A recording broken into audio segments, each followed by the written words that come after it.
जय भीम साथियों, आज हम इस देश में जिस विकट परिस्थिति से गुजर रहे हैं, 70 साल में जो संविधान के साथ खिलवाड़ होती रही है उसका परिणाम है। आज हम इस देश के प्राइम मिनिस्टर को अगर कुछ भी कहते हैं तो वो हमारे संविधान का सहारा लेकर के, ये संविधान को जिस तरह से तोड़ मरोड़ करके आज जिस तरह से उसका रूप बदला जा रहा है, इसमें राष्ट्रपति से लेकर के एक मजदूर और किसान तक सबकी जिम्मेदारी है, जिन्होंने अपनी जगह पर रहते हुए अगर ईमानदारी से अपना फर्ज नहीं निभाया तो आने वाला इतिहास राष्ट्रपति से लेकर के मजदूर तक को भी माफ नहीं करेगा। इनके नाम से कहीं न कहीं कोई न कोई टिप्पणी जरूर करेगा। साथियों, आज हम जिस संघर्ष में उतरे हुए हैं, आज मैं सबसे ज्यादा धन्यवाद करता हूं हम एडवोकेट भानु प्रताप सिंह जी का। उन्होंने मुझे यहां पर बुलाया। उनकी पार्टी जिस तरह से राष्ट्रीय स्तर पर ईवीएम के अगेंस्ट में लड़ाई लड़ रही है, उसके लिए मैं उन्हें साधुवाद देता हूं। हमारे बीच में संयुक्त किसान मोर्चे के अनुराग जी हमारे बीच में रिप्रेजेंटेटिव हैं। हमारे बीच में संयुक्त सिख यूनाइटेड सिख आंदोलन में हमारे सक्रिय हैं। और मैं लोकतांत्रिक जनता दल का राष्ट्रीय उपाध्यक्ष होते हुए, जो शरद यादव गुट का है, मैं राष्ट्रीय उपाध्यक्ष होते हुए मैं अपने आप को भी गौरवान्वित महसूस करता हूं कि आप लोगों के बीच में आके मुझे दो शब्द कहने का मौका मिल रहा है। साथियों, आज देश सरकारें जो इलेक्टेड सरकारें हैं वो ही नहीं चला रही। आज हमारे देश की न्यायपालिका भी कहीं न कहीं अपने आप को असमंजस में पाती है और उसके निर्णय भी सरकार पर प्रश्नवाचक नहीं होते हैं, वो सरकार की सहयोगी नजर आती है। इसलिए मैं चाहता हूं कि देश की न्यायपालिका को भी ठीक उसी तरह का होना चाहिए। जिस तरह से लोकसभा में जातियों के आधार पर रिप्रेजेंटेशन है, अब आप ये कहते हैं कि आरक्षण, भाई लोग न्यायपालिका में तो आरक्षण नहीं है। आप हमें बताएं, आपने कौन सी नीति अपनाई है जिससे देश के हर वर्ग को न्यायपालिका में रिप्रेजेंटेशन मिल सके? अगर वो नहीं मिल रहा है तो मैं मानता हूं कि हमारे देश की न्यायपालिका ईमानदारी से सिलेक्शन नहीं करती है। और इसी का परिणाम है कि 70 साल के बाद ओबीसी, एससी, माइनॉरिटी, हम किसी के भी प्रॉपर रिप्रेजेंटेशन नहीं है। स्थिति क्या आई है, कोई एक जाति वर्ग जिसको अंग्रेजों ने कहा था कि इसमें न्याय करने की नियत नहीं है और वो समाज इस देश को कभी भी देश बनने नहीं देगा। एकजुटता की कभी आ ही नहीं सकती, क्योंकि उसने बांट के रखा है, घृणा का जहर फैला रखा है। आज हमारे छत्तीसगढ़ के एक बहुत बुजुर्ग नेता जिन्हें अब एक नया नाम दिया गया है, छत्तीसगढ़ का पेरियार, उन्होंने एक आंदोलन चलाया, उन्हें उसके लिए जेल भेज दिया गया। मैं पूछना चाहता हूं देश की सरकार, देश की न्यायपालिका, देश की जनता के सामने कि जो गरीब है उसको बांटता कौन है? ये जातियों का घृणा फैलाता कौन है? अगर ये जातियों का घृणा एक विशेष वर्ग फैलाता है तो आज हमारी जिम्मेदारी बन गई है कि हम लड़ाई लड़ें 97% पब्लिक की। 97% जनता वो है जो इनकी शिकार है। उन्हें विभिन्न वर्गों में विभिन्न अहंकार और घृणा के बाजार में इन्होंने बांट रखा है। हमें इस लड़ाई को चिंतन के साथ लड़ना पड़ेगा। अब सवाल उठता है कि आज देश बेचा जा रहा है। देश बेचा क्यों जा रहा है? दरअसल जितनी भी हमारी नवरत्न इंडस्ट्रीज थी, जिनसे कमाई होती थी, उसे तो इस मोदी बीजेपी सरकार ने पहले बेच ही दिया। अब आप देख रहे हैं कि पेट्रोल की कीमत 100 से ऊपर चली गई है। ये क्यों गई है? दरअसल सोर्स ऑफ इनकम कोई है नहीं, तो इसी तरह के टैक्स बढ़ाए जाएंगे, महंगाई बढ़ेगी। और हमारे प्रधानमंत्री जी अमेरिका के राष्ट्रपति से तुलना करते हुए अपने लिए नया विशेष विमान खरीद के लाएंगे और उस विशेष विमान के नाम पर राष्ट्रपति को भी देंगे। एक विमान राष्ट्रपति के लिए हो गया हजारों करोड़ का, एक प्रधानमंत्री के लिए हो गया।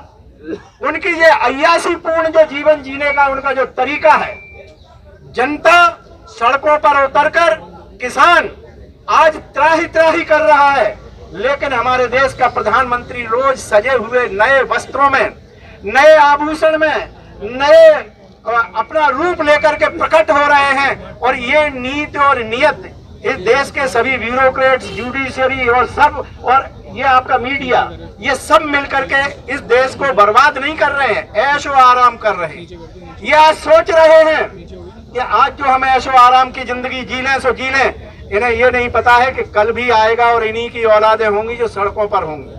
अगर इस देश में अत्याचार का कोई भी रूप आया, संघर्ष का कोई रूप आया, तो आप क्या सोचते हो इनके घर बिल्कुल बचे रहेंगे और हमारी झोंपड़ियां ही सिर्फ जलाई जाएंगी? जाति के नाम पर कितना भी अहंकार मचा लो, हम ये चाहते हैं किसी भी आंदोलन में कहीं भी खड़े होकर हमें न्याय व्यवस्था में सबसे पहले न्याय चाहिए। और पहला न्याय हमें ये चाहिए कि हमारे न्यायाधीश हों। और ये लड़ाई मेरी आज से नहीं, मेरे पैदा होने से पहले अंग्रेजों के सामने भी यही लड़ाई थी। और अंग्रेजों से यह कहा जाता था कि अंग्रेज भारत की भूमि में भारत की जनता के साथ न्याय ईमानदारी से नहीं कर पाते हैं, इसलिए भारतीयों को न्यायाधीश बनाया जाए। तभी अंग्रेजों ने कलकत्ता के उसमें कहा था कि एक जाति विशेष वर्ग है जिसे ब्राह्मण कहा जाता है। इसमें ये मानसिकता ही नहीं है, क्योंकि ये न्याय की मानसिकता नहीं रखती है, इसलिए उन्होंने कहा था कि इनको जज नहीं बनाया जाए, इस देश में अन्य वर्गों के लोगों को जज बनाया जाए। लेकिन आज हम देख क्या रहे हैं, 70 साल में देश की न्याय व्यवस्था में, देश की ब्यूरोक्रेसी में 65% के लगभग सिर्फ एक वर्ग आ गया। और इसके लिए भड़काया किसको जाता है? दलितों के अगेंस्ट में क्षत्रियों को भड़का दो, और किसी बिजनेसमैन के अगेंस्ट में बनियों को भड़का दो, धर्म के नाम पर हिंदू मुस्लिम करा दो, जातियों के नाम पर दलित और पिछड़ों को लड़ा दो। ये सब जो काम किए जाते रहे, ये छद्म भेष में ब्राह्मणवादी व्यवस्थाएं करती रही हैं। और उसी का आज आप देख रहे हैं, उत्तर प्रदेश में ब्राह्मणों के सबसे ज्यादा सम्मेलन बुलाकर ये कहा जा रहा है कि फलानी पार्टी के साथ ब्राह्मण जाएगा, फलानी पार्टी के साथ ब्राह्मण जाएगा। अरे मूर्ख मत बन जाना, ये ब्राह्मण कहीं नहीं जाएगा, ये सब बीजेपी के लिए जाएगा। और ये छद्म रूप में आपको धोखा देने का प्रयत्न किया जा रहा है। इस देश को जाति धर्म के नाम पर जब बांटा गया है, तो सवाल भी जाति और धर्म के नाम पर पूछा जाएगा। हम ये जानना चाहते हैं वो कौन सा ऐसा भगवान है जिसने ये प्रस्तुत किया, कौन सा ऐसा नियम है जिसमें यह कहा गया हो कि क्राइम आज होता है और उस क्रिमिनल को सजा नहीं मिलती है, लेकिन उसके जो परिणाम निकलने वाले हैं उनको आप न्याय दे देते हैं। कौन सा ऐसा भगवान है? तो साथियों, आज जो देश बिक रहा है, इस बिकने के पीछे बिल्कुल जाति मानसिकता है। इस देश को बर्बाद करने के लिए आरक्षण के नाम पर, जाति के नाम पर लड़ाया जा रहा है। इस देश को अगर बर्बाद कर रहा है, सिर्फ 3% एक समाज है जो इस देश को बर्बाद करने पर तुला हुआ है। हमें उस 3% को जागरूक करना चाहिए, उसके अगेंस्ट में तैयार होना चाहिए। और हमें 97%, कौन कहता है कि 85% अकेला शोषित है? कौन सा छत्री है जिनके अपने कॉलेज और यूनिवर्सिटी में वाइस चांसलर और जज बने हुए हैं? कौन से उन लोगों को फायदा ऐसा अलग से मिलता है? आज उसे भी छला जा रहा है, बनिया को भी छला जा रहा है। समाज पूरी तरह से नपुंसक होकर के अपने घरों में बैठा हुआ है और एक 3% ऐश कर रहा है, मजे कर रहा है। हमें इनको उजागर करना होगा और इनके अगेंस्ट में लड़ने के लिए खड़ा होना पड़ेगा। हमें उस न्याय व्यवस्था के अगेंस्ट भी खड़ा होना पड़ेगा जहां पर हमारा रिप्रेजेंटेशन क्यों नहीं है। कौन सा ऐसा जज है, कौन सा ऐसा नियम कानून बना हुआ है जिसमें अनुसूचित जात और जनजात और पिछड़े वर्ग के बच्चों के साथ में अन्याय होता रहेगा और वो चुप रहे? इसके लिए निकलो सड़कों पर और न्यायपालिका से पूछो कि हमारे जज क्यों नहीं बनते हैं। तुमने अपना एक अलग से बना रखा है, बाप के नाम पर बेटा बन जाता है हाई कोर्ट का जज। किस आधार पर? उसका कोई आधार होना चाहिए। क्यों नहीं ये आवाज बुलंद करते हो? जिस दिन इस देश में न्यायपालिका ईमानदार हो जाएगी, हम आपको बता रहे हैं, उस दिन मीडिया भी ईमानदार हो जाएगा। जिस दिन इस देश की न्यायपालिका ईमानदार हो जाएगी, उस दिन देश का संविधान लागू हो जाएगा। जिस दिन इस देश की न्यायपालिका में प्रॉपर रिप्रेजेंटेशन हो जाएगा, इस देश की व्यवस्था ईमानदारी से चलने लगेगी और देश देश बन जाएगा। लोगों को न्यायपालिका का डर नहीं है। क्यों नहीं है? क्योंकि उन्हें पता है कि यह न्यायपालिका संविधान विरोधी और जाति विरोधी के नाम पर विशेष वर्ग को विशेष आरक्षण दिए हुए है, उन्हें लाभ पहुंचाती है। अगर ऐसा नहीं है तो नंद किशोर को जेल जाते हैं, संविधान को जलाने वालों पर अभी तक क्यों कुछ नहीं होता है?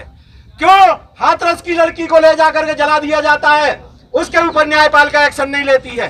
क्यों इस देश में दिल्ली में एक लड़की जिसके साथ बलात्कार होता है, करोड़ों रुपए दिए जाते हैं जाति के नाम पर, और एक गरीब की लड़की है उसके लिए कोई कुछ भी साधन नहीं दिए जाते? तो इस प्रदेश का मुख्यमंत्री एक लड़की के लिए स्वयं आगे आकर के 1 करोड़ रुपए का ऐलान करता है, दूसरी लड़की के लिए 10 लाख क्या करता है? क्या उसके शरीर के वो अंग अलग थे? क्या उसके साथ अन्याय हो रहा था वो अलग था? उसकी पीड़ा क्या कम थी? इसके लिए मैं कहता हूं कि आज जो केजरीवाल है वो भी कोई दूध का धुला हुआ नहीं है, वो भी उसी खून में पला हुआ एक सपोला है। इससे भी बच के रहना, ये डसेगा तुम्हें मालूम नहीं पड़ेगा। और सच में ये समाज अभी जो डसा जा रहा है महसूस नहीं कर पा रहा है। इसलिए अब आह्वान करो कि निकलो घरों से बाहर, हर व्यक्ति से सवाल करो कि हमारे अधिकार क्यों नहीं हमें मिल रहे मानवता के, चाहे वह कोई भी हो, उससे ये सवाल करिए। और इन गद्दारों को मिटाने के लिए अगर हमारी सरकार आती है तो मैं तो एक सोचा समझा बिल्कुल शुद्ध कानून जो संविधान में है कि एक तो जो विप का डर बना रखा है लोकसभा में, उस विप के को न्यूट्रलाइज करके हम ईमानदारी का वो विप लाएंगे जो समाज और देश के लिए समर्पित हो। दूसरा, न्यायपालिका में हम अनुसूचित जात, पिछड़ा वर्ग, अल्पसंख्यक और सभी वर्गों के लोगों का उनकी जनसंख्या के आधार पर रिप्रेजेंटेशन देंगे, जिससे हर गरीब को उसकी मानसिकता के अनुसार उनके साथ में जज हो, न्याय मिल सके उन्हें। तीसरा, हर जो शिक्षा का स्तर है, हम शिक्षा को मैकाले की उसी नीति पर लाएंगे जहां गरीब और अमीर के बच्चे एक स्कूलों में पढ़ते थे। ये विघटनकारी एजुकेशन सिस्टम को हम खत्म करके इसकी जिम्मेदारी राष्ट्रीय स्तर पर सरकार को देंगे। हम महिलाओं को सुरक्षा भी देंगे, उन्हें शिक्षा भी देंगे और उन्हें अधिकार भी देंगे, जिससे वो इस मानवीय अत्याचारों से अपने आप को आजाद कर सकें। ये हमारी नीतियां होनी चाहिए। हम किसानों के साथ हो रहा है जिस तरह का ये इस समय अत्याचार है, इससे बड़ा किसानों के साथ और कोई अत्याचार हो नहीं सकता है। और अगर न्यायपालिका इसके लिए आज तैयार हो जाए और सरकार से ये पूछे, ये किसान इतनी बर्बादी के साथ में सड़कों पर क्यों इतने 9 महीने से पड़े हुए हैं, मैं ईमानदारी से बता रहा हूं 3 दिन के अंदर सरकार ये कह देगी साहब इसका ये कारण है। और किसान जाकर के जब उनके सामने कहेंगे साहब इसमें ये बुराई है, तत्काल इसका निराकरण हो सकता है। लेकिन इन सब ने अपने कानों में तेल डाल के अपने सो रहे हैं, क्योंकि उन्हें पता है ये आपस में बटे हुए लोग, ये एक दूसरे का गर्दन काटने के लिए जाति और धर्म के नाम पर खड़े हुए लोग, तो उन्हें कोई डर नहीं लगता है। इसीलिए उनका एक नेता अटल बिहारी वाजपेयी कहता था, उसकी एक कविता है, इसको जरूर ध्यान रखिए कि हार नहीं मानूंगा, रार नहीं ठानूंगा। हार क्यों नहीं मानूंगा? क्योंकि मैं लड़ूंगा ही नहीं, और जब मैं लड़ूंगा ही नहीं तो मेरी हार क्या होगी कि हार नहीं मानूंगा, रार नहीं ठानूंगा। इस पर मैंने उन्हें एक कविता लिख के दी थी कि अटल जी आप ये इसलिए कहते हो कि हार नहीं मानूंगा, रार नहीं ठानूंगा, बस माया मुलायम तुम लड़ते रहो। माया मुलायम का मेरा मतलब था एससी और ओबीसी, कि बस माया मुलायम तुम लड़ते रहो, तो मैं हार नहीं मानूंगा, रार नहीं ठानूंगा, और वतन बेच दूंगा, चमन बेच दूंगा, जो बेच रहे हैं, वतन बेच दूंगा, चमन बेच दूंगा, बस माया मुलायम तुम लड़ते रहो, मतलब ओबीसी एससी तुम आपस में लड़ते रहो, मैं शहीदों का कफन बेच दूंगा, हार नहीं मानूंगा, रार नहीं ठानूंगा। मस्जिद को तोड़ दूंगा, मंदिर को तोड़ दूंगा। अगर बाबरी मस्जिद थी या मंदिर था, कि मस्जिद को तोड़ दूंगा, मंदिर को तोड़ दूंगा, बस एससी ओबीसी तुम लड़ते रहो, मैं संविधान तोड़ दूंगा, हार नहीं मानूंगा, रार नहीं ठानूंगा। तो आज जो आपके सामने सबसे बड़ा प्रश्न चिन्ह है वो है अपने अधिकारों के लिए जागना।